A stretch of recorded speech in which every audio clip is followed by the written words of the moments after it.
The Toronto Blue Jays have emerged as one of the serious contenders for Cody Bellinger, and he would solve a lot of the problems that the team has right now. He's a lefty, he can hit for power, he can do a lot of things on that ball field, but what's making the fans worried is that price tag that's going to be attached to his name. Is he worth it? Is he not worth it? That's up to the Jays front office to decide, but we'll try to break it down the best that we can on this episode of Jays Digest.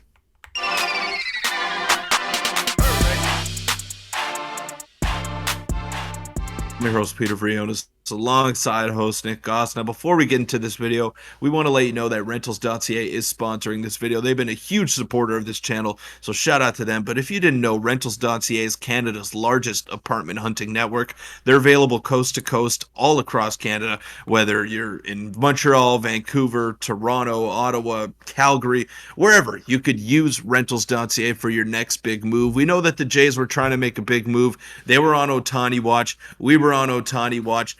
They were getting ready. They were getting his condo ready for that big move, but ultimately it didn't end up happening. And they're now waiting around. They're waiting for that perfect trade, that perfect free agent pickup to materialize. But if it's time for you to make a big time change in your life, look no further than Rentals.ca. They can help you out with that move and make it as seamless a transition as possible. Yeah, like you said, the website's super clean, super easy to use. If you want to check them out, there'll be a link in the pinned comment and the description. We both personally used it, so check it out. And thank you again to Rentals.ca for sponsoring this video. All right, Peter, we have some interesting things to discuss today, specifically regarding Cody Bellinger. Now, we haven't discussed Cody Bellinger in a couple of days, and a lot of new reports have surfaced, specifically today and over the past couple of days regarding Bob Nightingale. So we're going to go through them all and also discuss what some of the worrisome factors are. So I'm going to start with this, and this was a report from The Score, and their prediction is that Bellinger heads north to the Toronto Blue Jays for an 8-year, $210 million contract with the Blue Jays. It includes player options after the 2025 and 2027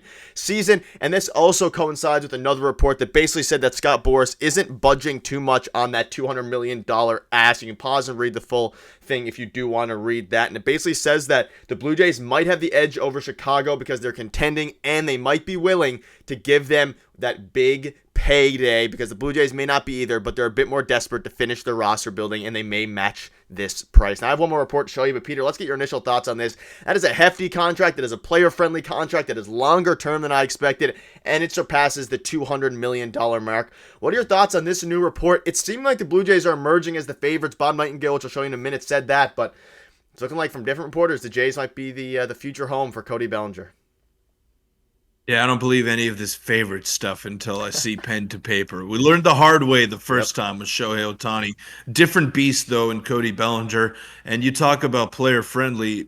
I don't think you have to go that player friendly with his deal. It's not like it's Ohtani and you're trying to entice him away from 29 other teams. I don't know how many suitors there are for Cody Bellinger, but it doesn't look like there are that many if the price tag is going to be that high. 8 years, 210 million. It's a lot. Sure, but the Jays have put themselves in this position now where they have to overpay for free agents, not because they can't get them, not because it's a terrible place to play or no one wants to come there. It's because they put all their eggs in the Ohtani basket, and that's where their focus lied. And now that they didn't get Shohei, and he's playing in LA, he's going to spend the rest of his career in Southern California, you got to shift your focus, and you got to do it pretty quickly. Now, granted, none of the big-time free agents have really gone off the board either, but Cody Bellinger is the biggest one left now that Shohei has signed elsewhere. So the Jays have to pivot. They have to pivot quickly. If they're not very confident in the trade market that's out there, then maybe they might have to give Cody Bellinger that amount of money just to guarantee themselves an upgrade in the outfield.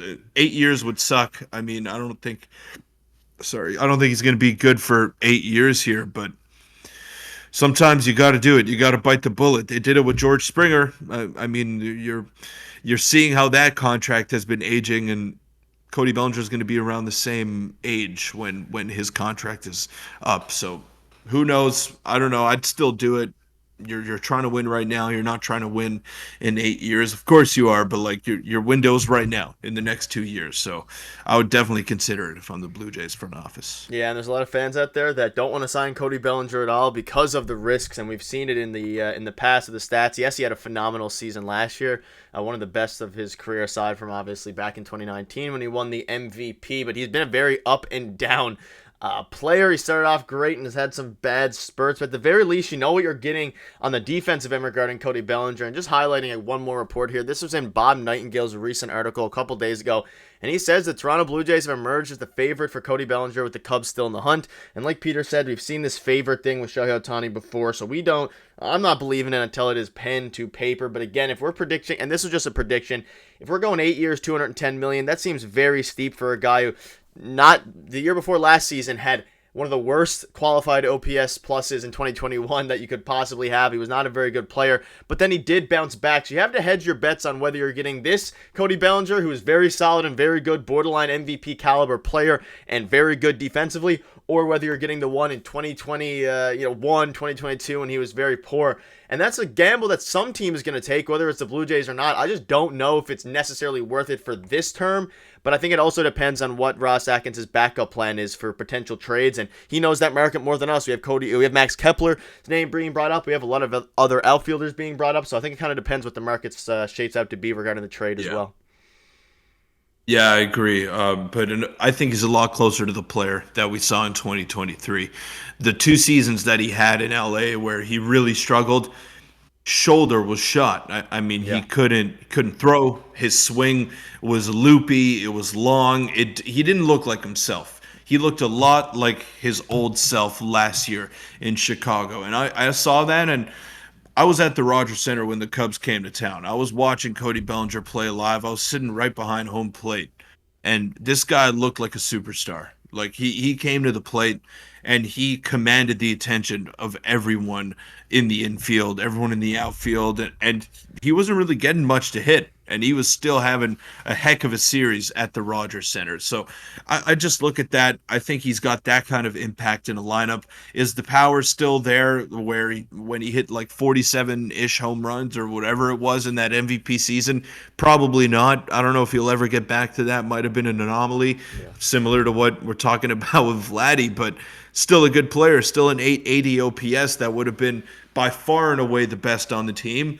And he would have helped them out a ton last year. As much as I loved Kevin Kiermaier, as good as he was in his role, he didn't really move the needle offensively for a team that was starved to get a big-time bat. So Kevin Kiermaier was great, but even if Cody Bellinger regresses to the mean and is slightly above average hitter, he's still going to be better than what Kevin Kiermaier offered to them. Obviously with a heftier price tag and more years, but I think he's a lot closer to the player that he showed in 2023 than the ones in the 2 years prior. I don't think that was him. He's fully healthy now. He's back to his all-star MVP level play.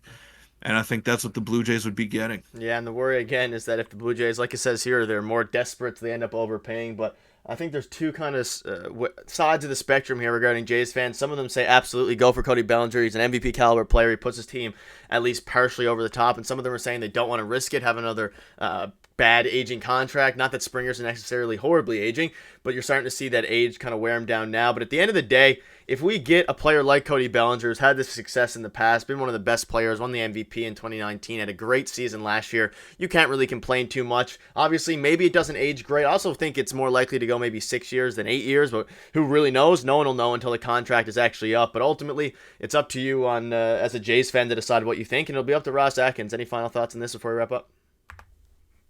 Yeah, well, we saw it last offseason with Brandon Nimmo. The Blue Jays were in on him, and the rumor was 6 years, 150, similar to what George Springer got in a couple of off seasons prior. And I'm sure that the Jays were right there because Nimmo would have solved a lot of their problems. They wouldn't have had to trade for Dalton Varsho. They wouldn't have had to sign Kevin Kiermaier. And ultimately, he took the 8 years and went back to New York. Yep. I'm sure he was definitely considering the Toronto Blue Jays because, well, maybe not like heading into the season, but it was just a better situation when it comes to winning and an opportunity to win a championship. So I'm sure he considered them, but adding that 7th and 8th year to a deal in just a whole world of uncertainty with pro sports, that's a huge guarantee. That's a huge guarantee for a professional athlete.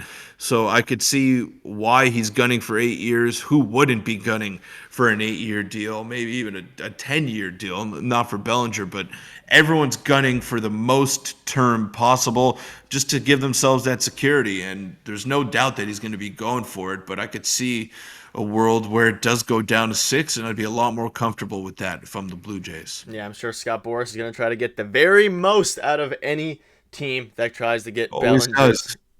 Bellinger's services. But that'll wrap up the video. Let us know in the comment section what your thoughts are. If you want to see your video from yesterday, click on your screen now. And thank you again to rentals.ca for sponsoring this one. We'll see you tomorrow.